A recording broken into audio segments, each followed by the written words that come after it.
Alright, so I am going to get my shore power connection installed. And what I got to do that is this Furrion 30 amp outlet. This is made for marine applications. I like the way it looked better than a lot of the RV ones.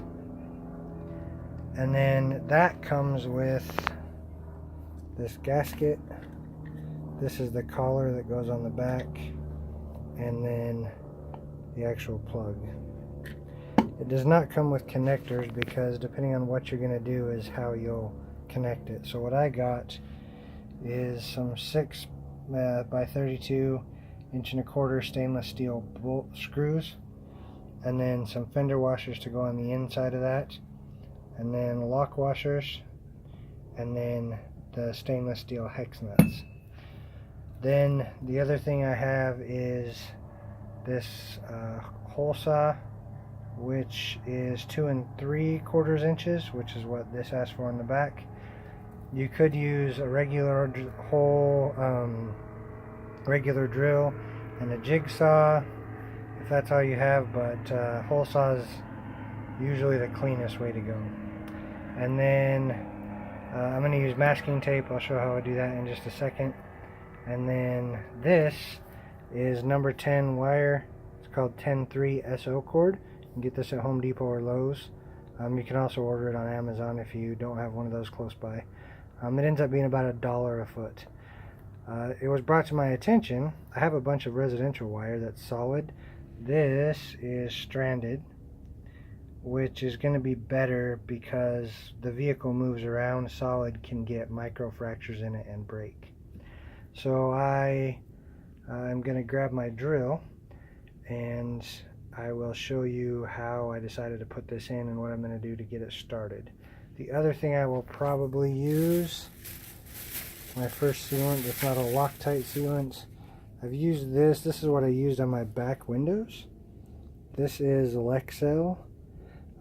It stays a little bit flexible and sticks to about everything. So I'm going to use it on the outside of that too. I put it on my back windows and haven't had a leak on them at all. So I'll get this and show you where I'm going to put that hole in just a second. Okay, so I touched on it briefly in my last video, but this is where I decided to put the power outlet. It's kind of in a weird spot. I wanted it farther back towards the back of the van, but it just didn't work out that way. This is where I'm going to put the electrical panels. Will be back there behind the AC unit, and I want to try and keep the majority of the electrical on this side. I may actually be able to fit my batteries under those seats. So if that works, then I can get all the electrics on one side. So what I'm gonna do, I measured outside and there's a fairly flat spot right here. As flat as you get on the E350. And so what I'm gonna start to do is the way a hole saw, if you're not familiar with it, there's a pilot bit in the middle and then the hole saw part is behind that. So the first step of this is I know where it is on the inside, so I'm going to go ahead and drill that from the inside first, but I'm only going to go for where the pilot bit is, not down to where the hole saw is. And then I'm going to go around to the outside and finish it from there. So give me just a sec, I'll do that and then I'll show you outside. Alright, so there's now a hole in the side of my van. So you can see the circle where the hole saw started to bite. I didn't want to cut that from the outside. The reason being is the cleanest cut will be the side you cut from, and I want that to be on the outside, obviously. So again, I just went through until that bit was through. So now I know where it's at on the outside, and then I will go drill the actual hole on the outside and go from there. Yeah, so the other thing too is if you're using cordless tools, hole saws, especially once you get over an inch, they have a lot of torque behind them. They want to twist your wrists. So be careful with that, but also it's better to use a corded drill if you have one, Or like I use my 12-volt drill for a majority of stuff just because it's lighter, but for something this size I try to use my 18-volt. Doesn't heat the drill up as bad and it cuts through. They go a little faster. So I will go around to the outside and then show you what I do out there.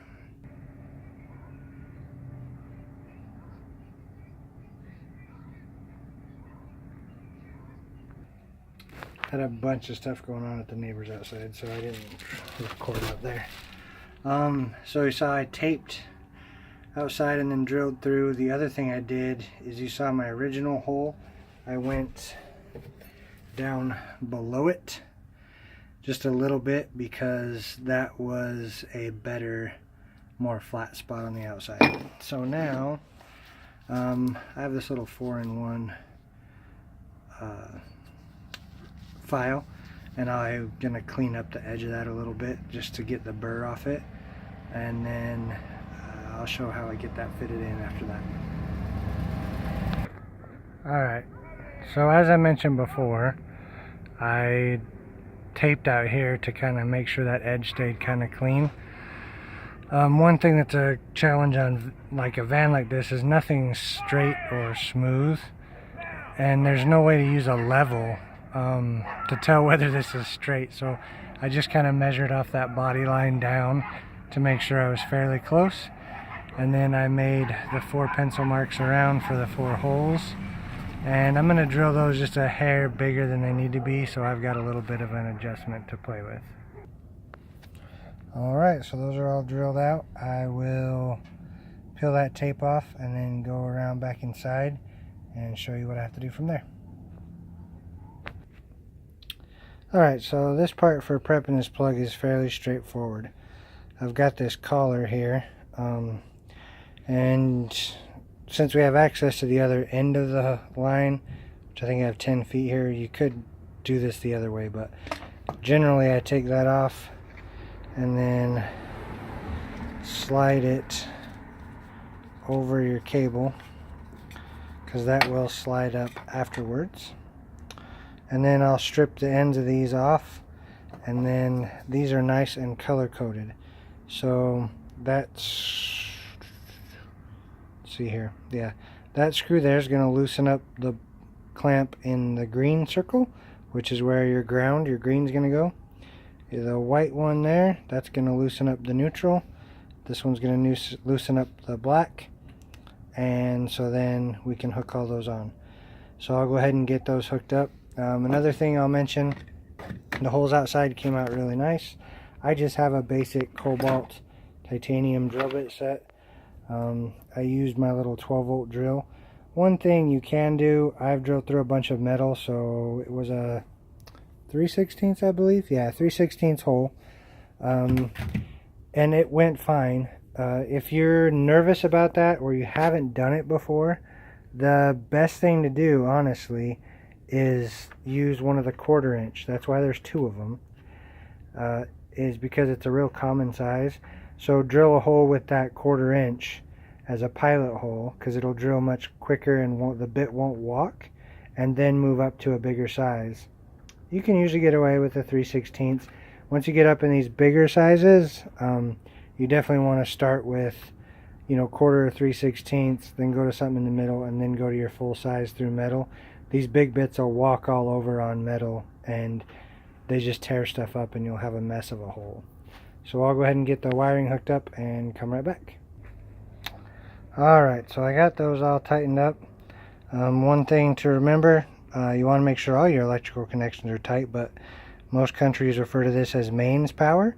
This is your main hookup. It's going to have the most power running through it of any connection AC wise. So you want to make sure those are solid. And then another rule of thumb, first one is don't work on anything live. I break that rule, but don't break that rule. Second thing is, my grandpa, who's a master electrician I worked with for years, hook up your ground, your green first, then your neutral second, and then your hot. Because you never want to have a hot hooked up to something and not have the neutral ground with it. So those are all hooked up, and then this just slides up.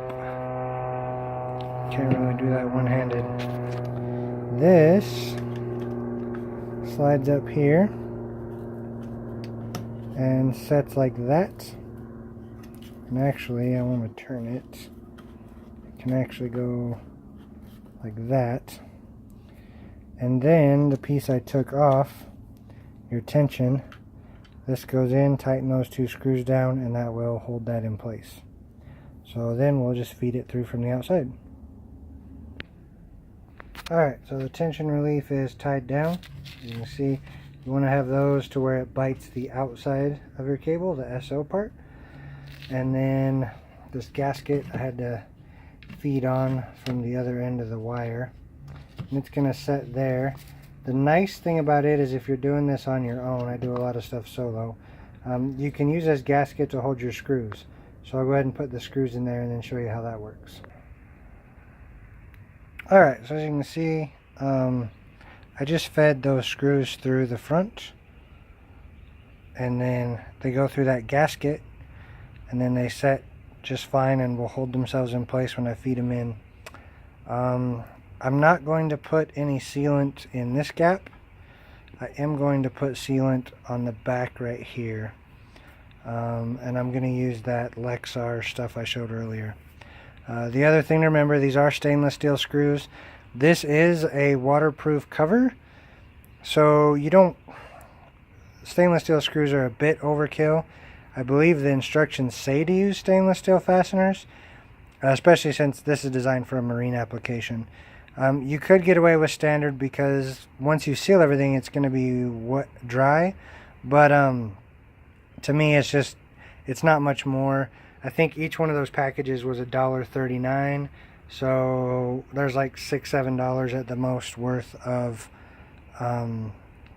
hardware, and it'll make sure that you have less inclined to have rust problems on there. So I will go ahead and get this fed through and then pop back in. Alright, so I fed the cord through, my holes line up. I'm going to go grab my sealant and get that on there, and then go inside and show it from there. Alright, so that's what we got, what it looks like on the outside. Still not sure what I'll do. I may paint it to match. I do want everything kind of stealthy, but functionality was first. I would have rather had to have it down way low, but that's not inside the van or underneath, but it just wasn't practical, so that's where we end up. I will go around and show you what I did to finish it up inside. Alright, so here's the inside. I went ahead and just ran, man, that stuff is so clear. There's a bead of that.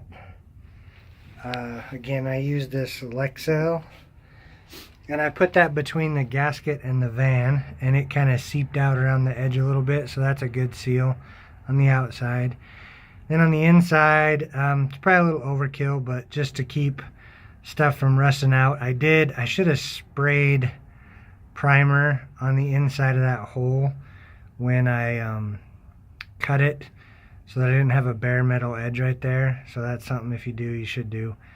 But so I went ahead and just shot that full of that Lexel sealer, so should keep all the moisture and everything off of it. So that is my shore power. It's pretty solid coming in, and then better safe than sorry, you have to have the cord for that is underneath my van seat, but and it does take a special twist lock cord. I don't know that all RVs do that. It may just be a standard 30. This one is an actual twist lock that goes into that plug outside, and then it goes down to a standard 30 amp plug.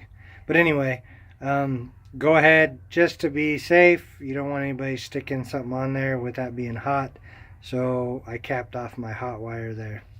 So other than that, now I just have to wait until I get the stuff I ordered from Amazon to do the rest of my power system. So my cord will just, I'll probably tape it up around here or something for now, so it's out of the way. But that's in and ready to go. So if you got any questions or have a different idea for how you did yours, again, that I'll put links to what I have. I don't believe I got the Furrion part on Amazon. I got it through Camper Supply, I believe. And I got it just because, like I said, I like the look of it. It costs a little more because it's marine grade, a little solid, but other than that, the vinyl's ready to go down. Pretty happy with that DAP product that I showed. And then I've got some foam sheeting to go on the roof, which I'll probably do next. So anyway, till next time, have a good one, guys, and we will talk to you then.